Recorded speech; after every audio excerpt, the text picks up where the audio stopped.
Assalamualaikum warahmatullahi wabarakatuh.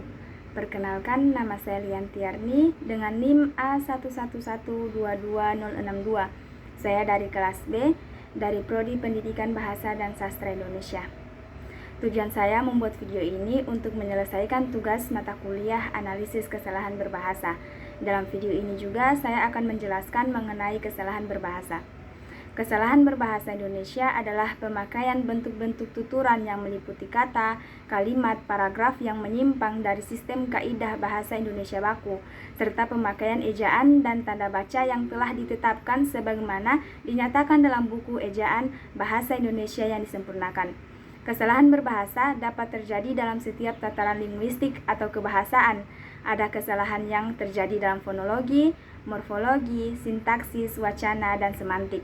Kesalahan berbahasa dapat disebabkan oleh intervensi atau tekanan bahasa pertama terhadap bahasa kedua. Kesalahan berbahasa yang paling utama terjadi akibat penyimpangan kaidah bahasa. Hal itu terjadi oleh perbedaan kaidah atau struktur bahasa pertama dengan bahasa kedua. Penyimpangan bahasa yang diukur berada pada tuturan wilayah fonologi, morfologi, sintaksis, semantik, dan wacana yang dihubungkan dengan faktor-faktor penentu dalam komunikasi. Analisis kesalahan berbahasa ditunjukkan untuk mendeskripsikan fenomena kesalahan berbahasa kedua akibat adanya interferensi bahasa pertama yang terjadi pada perilaku bahasa pembelajar bahasa.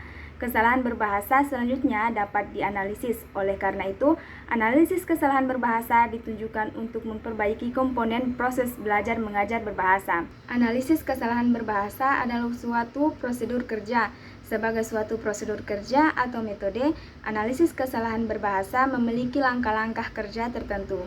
Tarigan 1997 mengajukan modifikasi langkah-langkah analisis kesalahan berbahasa sebagai berikut. Yang pertama, mengumpulkan data kesalahan berbahasa yang dibuat oleh siswa. Yang kedua, mengidentifikasi kesalahan berdasarkan tataran kebahasaan, misalnya kesalahan fonologi, morfologi, sintaksis, dan wacana.